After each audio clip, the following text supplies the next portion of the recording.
7 hidden signs. She's slept with a lot of men. Have you ever been with a woman where everything seems perfect, but deep down, something is just off?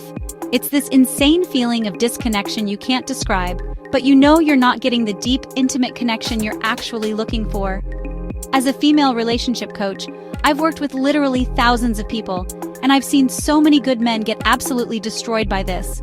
You pour your time, your emotions, and all your hopes into a connection that was never, ever going to last.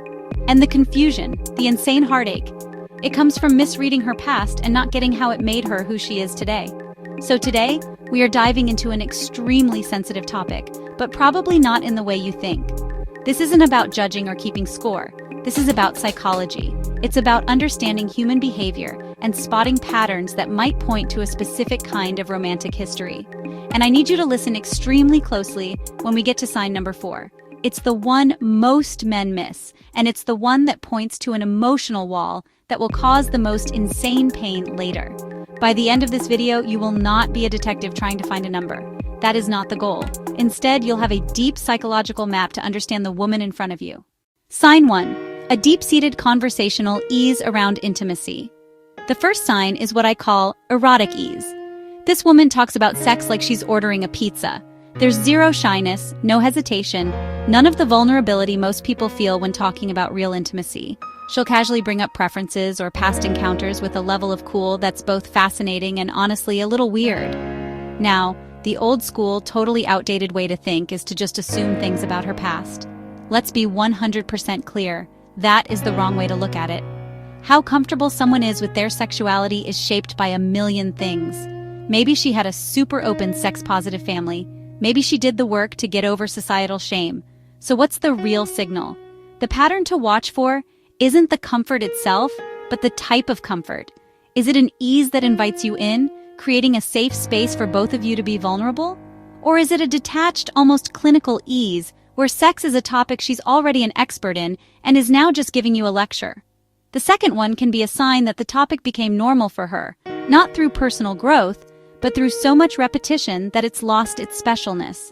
One signals a secure woman, the other can signal a woman for whom the act is no longer tied to deep emotional bonding.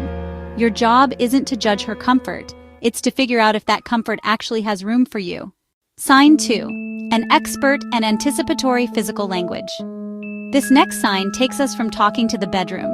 It's when a woman's physical movements during intimacy feel not just skilled, but almost like she can read your mind.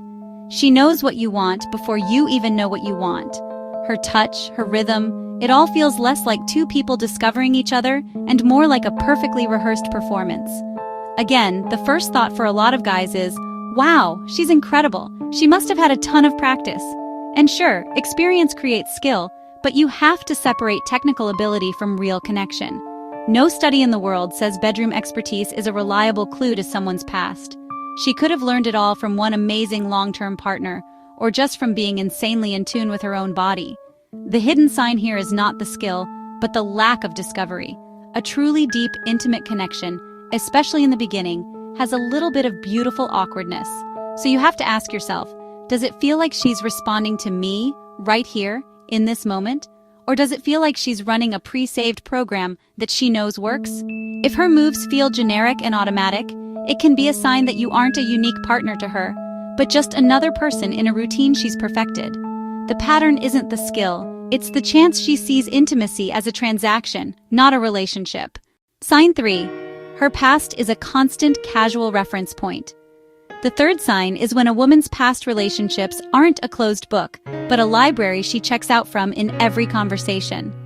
You'll hear things like, oh, an ex of mine loved this restaurant, or this reminds me of a trip I took with so-and-so, and it becomes a normal part of how she talks. First, let's get this straight. Psychologically, talking about an ex all the time does not mean she has a high body count. For a lot of people, it's just how they communicate. If someone had just 1 or 2 massive, long-term relationships, those experiences make up a huge part of their life story. So you have to look deeper. The real signal isn't that she talks about her past, but how and why she does it. Is she sharing a story to help you understand who she is today, to make your bond stronger? Or does it feel like she's just constantly comparing you to a ghost? If the stories aren't building a bridge to you, but are just decorating a museum of her past, it can be a sign that she's living more in her history than her present. Before we get to the most important sign of all, do me a quick favor. If this is giving you any clarity, just take 1 second and smash that subscribe button.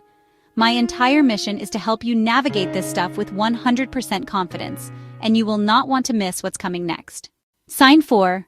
A deep and pervasive emotional detachment. Okay, please listen to this one. This is the sign I warned you about, the one that causes the most insane, gut-wrenching pain because guys don't see it until it's too late, after they've already poured months or years of their life into it. This is the sign of deep emotional detachment. This is the woman who treats you well, but never makes you feel special. The relationship looks good on the outside, but it's missing the magic, that feeling of being uniquely seen by her. Compliments feel generic. Your time together is nice, but it's not life-changing. You might feel this constant, low-level anxiety, a sense that you have to perform perfectly just to keep her around because you feel like your spot in her life is conditional, or even temporary. Now, I have to destroy a dangerous myth right here. Some people push this insane idea of pair bonding burnout, that a person literally uses up their ability to bond. That is not backed by science. It's not a thing. The human heart is incredibly resilient. Our capacity to love is not a finite resource. The real, psychologically proven issue here isn't a used-up heart, but a well-defended one. Anyone, man or woman, who has been through a ton of relationships, or even just a few really painful ones, can build some serious defense mechanisms to stop the pain from happening again. Emotional detachment is the ultimate armor. By always holding back, by treating the relationship like it could end at any second, they protect themselves from future pain before it even starts. You feel, in one word, interchangeable. It's not that she can't bond with you, it's that she may be unconsciously unwilling to drop her shield. She might be operating from a core belief that people are replaceable because that's what her life has taught her. This pattern is the real red flag, because no relationship can survive without vulnerability. If one person is wearing armor, the other will eventually break from the exhaustion of trying to get in. It's the quietest sign, but it's the most dangerous to your heart. This is the one most men miss, and the one that points to an emotional wall that will cause the most pain later. That emotional detachment is the perfect example. The pain doesn't come from her past, it comes from her present unavailability. That is the thing you truly need to protect your heart from.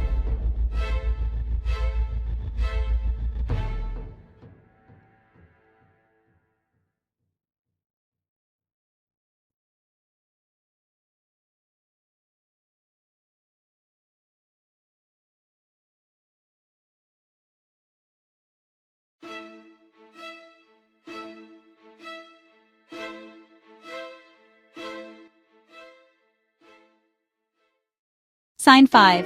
A mindset of seasons and phases. The fifth sign is a subtle one you'll hear in how she talks about her life. It's a seasonal mindset. You'll hear things like, "Oh, that was my college boyfriend phase," or "I had a phase where I only dated artists," or "that relationship taught me what I needed at the time." On the surface, this sounds incredibly mature and self-aware, and it does show she reflects. But listen to the belief system underneath it. The sign to watch for is whether her story suggests that people are there to fill a role for a season, or are partners to build something permanent with. If you start to feel like you're just the main character of her current season, maybe the stable guy phase or the settling down phase, that is a huge warning. This mindset doesn't prove a number, but it reveals a possibly non-committal approach that can come from a history of many short-term connections.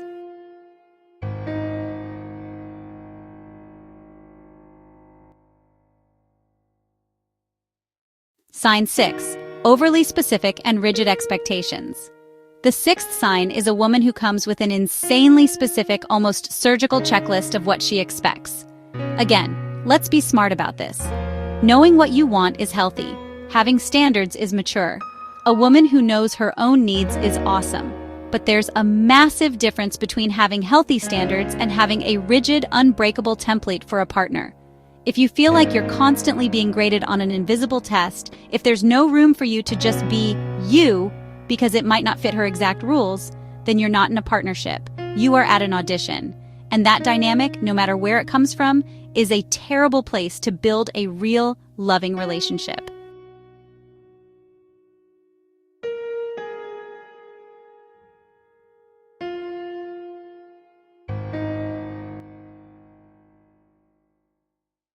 Sign 7, a fundamentally transactional mindset.